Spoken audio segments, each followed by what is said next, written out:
Hi, welcome to my channel. All updates for you. First time channel வரவங்க மறக்காம subscribe பண்ணிக்கோங்க. இன்னைக்கு வீடியோல பாத்தீங்கன்னா அண்ணாமலை யுனிவர்சிட்டி DDE க்கு வந்து எக்ஸாம் ஸ்டார்ட் ஆக போகுது. சோ ஆன்லைன் எக்ஸாம்க்காக சிம்பிள் டிப்ஸ் அண்ட் ட்ரிக்ஸ் தான் வந்து பார்க்க போறோம். ஃபர்ஸ்ட் பாத்தீங்கன்னா எனக்கு எக்ஸாம் ஸ்டார்ட் ஆக போகுதுனா அதுக்கு தேவையான மெட்டீரியல்ஸை வந்து எக்ஸாம் ஆரம்பிக்கிறதுக்கு முன்னாடியே வந்து ப்ரிப்பேர் பண்ணி வச்சுக்கோங்க. ஹார்ட் காப்பியா இருந்தாலும் சரி இல்ல சாஃப்ட் காப்பியா இருந்தாலும் சரி எல்லாமே வந்து எக்ஸாம்க்கு முன்னாடி ரெடி பண்ணி வச்சுக்கோங்க. எக்ஸாம்க்கு 1 hour பிஃபோரே வந்து உங்களுக்கு क्वेश्चन பேப்பர் வந்து டெலிகிராம்ல போட்டுருவாங்க. எக்ஸாம் வந்து உங்களுக்கு 3 மணி நேரம். சோ இப்போ பாத்தீங்கன்னா உங்களுக்கு 4 மணி நேரம் வந்து எக்ஸாம் எழுதுறதுக்கு வந்து டைம் இருக்கும்.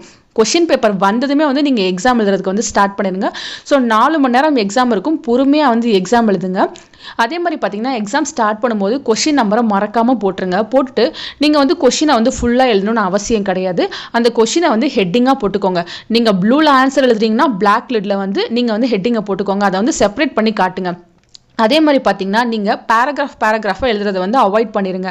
பாயிண்ட்ஸாக போட்டு எழுதினீங்கன்னா பார்க்குறதுக்கு நல்லாயிருக்கும். உங்களுக்கு ஃபுல் மார்க்கும் கிடைக்கிறதுக்கு வந்து சான்ஸ் இருக்குது. ஸோ நீங்கள் ஸ்டார் யூஸ் பண்ணாலும் சரி இல்லை ஏரோ மார்க் யூஸ் பண்ணாலும் சரி எது யூஸ் பண்ணாலும் நீங்கள் பாயிண்ட்டாக போட்டு எழுதி காட்டுங்க.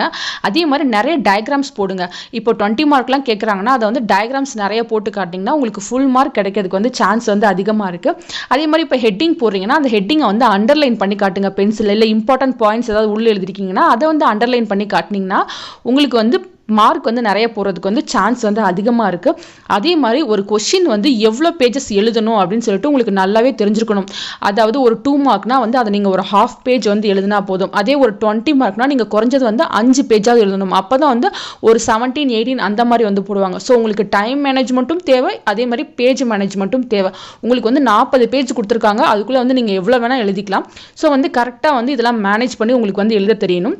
எக்ஸாமில் வந்து ப்ரெசன்டேஷன் வந்து நீங்கள் எப்படி பண்ணணும், அதே மாதிரி டைம் மேனேஜ்மெண்ட், பேஜ் மேனேஜ்மெண்ட் இது எல்லாத்துக்குமே வந்து நான் வீடியோ போட்டிருக்கேன். டிஸ்கிரிப்ஷன் பாக்ஸில் லிங்க் இருக்குது, அதை பார்த்து வந்து தெரிஞ்சுக்கோங்க.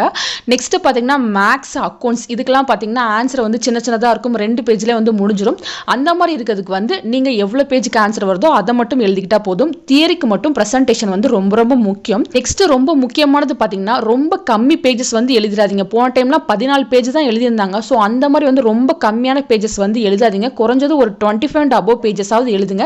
தியரியெல்லாம் வந்து நல்லா லென்த்தாக எழுதினா தான் வந்து உங்களுக்கு மார்க் கிடைக்கிறதுக்கு வந்து நிறைய சான்ஸ் இருக்குது.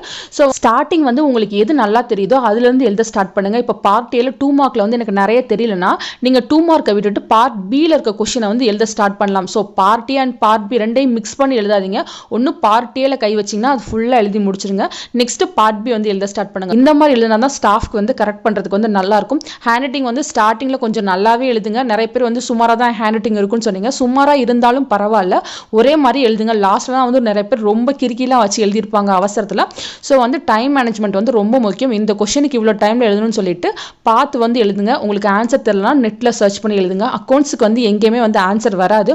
யூடியூப்ல ஏதாவது மாடல் கொஸ்டின் இருந்துச்சுன்னா அதை வந்து பார்த்து எழுதுறதுக்கு வந்து ட்ரை பண்ணுங்க ஃப்ரெண்ட்ஸ். மேக்ஸுக்கு வந்து நான் வீடியோ போட்டிருக்கேன் எப்படி சர்ச் பண்ணணும்னு சொல்லிட்டு, அதையும் டிஸ்கிரிப்ஷன் பாக்ஸில் வைக்கிறேன், பார்த்துக்கோங்க. ஸோ இதை தவிர உங்களுக்கு வரதா டவுட் இருந்தாலும் நீங்கள் கீழே கமெண்ட் செக்ஷனில் கேட்கலாம். தேங்க்யூ ஃபார் வாட்சிங்.